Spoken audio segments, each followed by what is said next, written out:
Hello friends, இன்றைக்கி ஒரு இன்ட்ரெஸ்டிங்கான வீடியோ தான் பார்க்க போகிறோம். கத்திரிக்காயை வச்சு ஒரு பொரியல் பாருங்கள். இந்த மாதிரி கத்திரிக்காயை கட் பண்ணி எடுத்துக்கிட்டேன். கத்திரிக்காயில் நிறைய மருத்துவ குணங்கள் இருக்குது. வாரத்தில் 2 நாளாவது அடிக்கடி நம்ம சேர்த்திட்டு வரணும். அது ரொம்ப நாட்டு காய்கறிகளில் அதுவும் ஒரு இம்பார்ட்டண்ட் இடத்துல இருக்குங்க கத்திரிக்காய். நம்ம ஹார்ட்டோட செயல்பாட்டுக்கு அது ரொம்ப ரொம்ப ஹெல்ப்ஃபுல்லாக இருக்குது.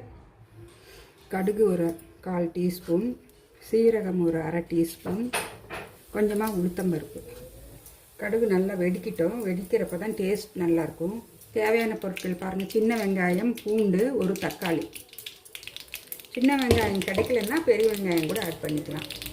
இந்த கருவேப்பிலையை 2-3 கையால் இப்படி கிள்ளி போட்டுக்கலாம்.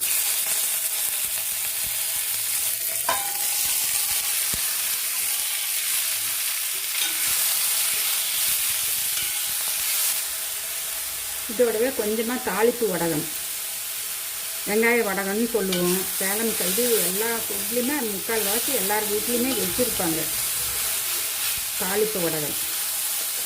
இந்த கத்திரிக்காய் பொரியலுக்கு போட்டு செஞ்சால் நல்லா டேஸ்ட்டாக இருக்கும். அதனால் நான் கொஞ்சம் போட்டுக்கிட்டேன். ஆனியன் நல்லா வதங்கிடுச்சு. இதோட இந்த கத்திரிக்காயை ஆட் பண்ணிக்கலாம். இந்த மாதிரி பர்பிள் கலர் இருக்கிற கத்திரிக்காயில் தாங்க நிறைய மெடிக்கல் வேல்யூ இருக்குது.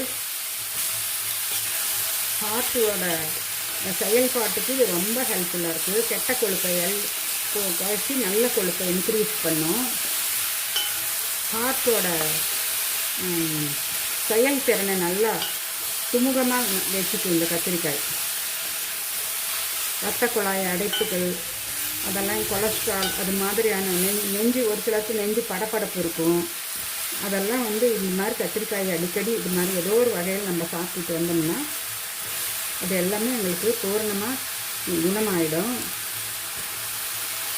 பாருங்கள், இந்த மாதிரி விதையெல்லாம் இல்லாத அளவுக்கு ரொம்ப விதையாக முத்தின கத்திரிக்காயை விட இந்த மாதிரி இருக்கிறத சாப்பிட்டிங்கன்னா இதில் தான் நிறைய சத்துக்கள் அதிகமாக இருக்குது. விதை ஆறுறதுக்கு முன்னாடி நீங்கள் சமைச்சிடணும்.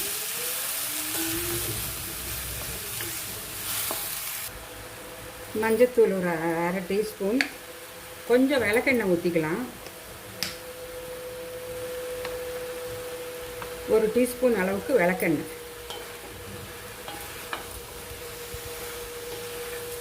நல்லா ஒரே மாதிரி கிளறி விட்டு,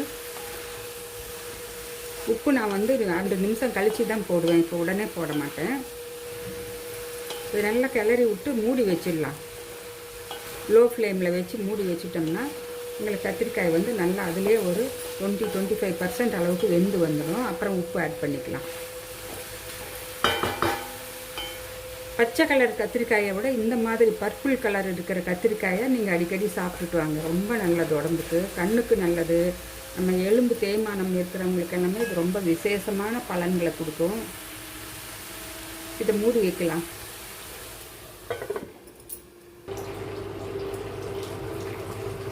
இந்த வேர்த்து வர்ற தண்ணியை அதிலே ஊற்றிக்கலாம். இதுக்கு தேவையான அளவு மிளகாய்த்தூள், உப்பு ஒரு 1/4 டீஸ்பூன், கல் உப்பு. இது நல்லா கிளறி விட்டுக்கலாம். மலச்சிக்கல் இருக்கிறவங்களுக்கு கூட இது ரொம்ப நல்ல ஒரு விசேஷமான ஒரு பலன்களை கொடுக்கும்.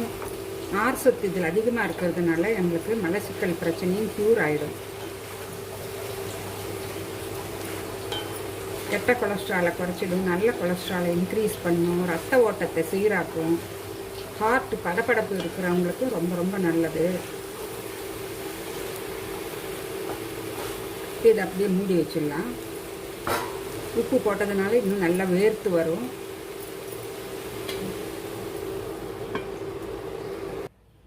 ஓப்பன் பண்ணி பார்க்கலாம்.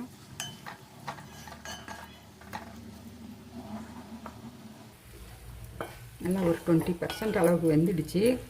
இப்போ இதுக்கு கை மேலே மட்டும் தண்ணி தெளிச்சிக்கிறேன். ரொம்ப தண்ணி ஊற்றி நம்ம ஓவர் குக் பண்ண வேண்டியதில்லை. பாருங்கள், ஒரு 1/2 டம்ளர் அளவுக்கு தண்ணி, அவ்வளோதான்.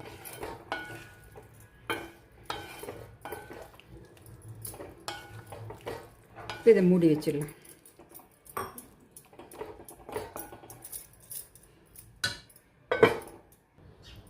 பார்க்கலாம். இப்போ இந்த ஸ்டேஜில் நான் கொஞ்சம் பெருங்காயத்தூள் ஆட் பண்ணிக்கிறேன். ஒரு 1/4 டீஸ்பூன் அளவுக்கு பெருங்காயத்தூள். பெருங்காயத்தூள் எங்களுக்கு சமையலில் எல்லா ஃபுட்டுலேயுமே நான் மோஸ்ட்டாக போடுவேன். அதுவும் அந்த ஜீரணத்துக்கு ரொம்ப நல்லது. டேஸ்ட்டும் நல்லாயிருக்கும் இது மாதிரி போட்டு செஞ்சிங்கன்னா.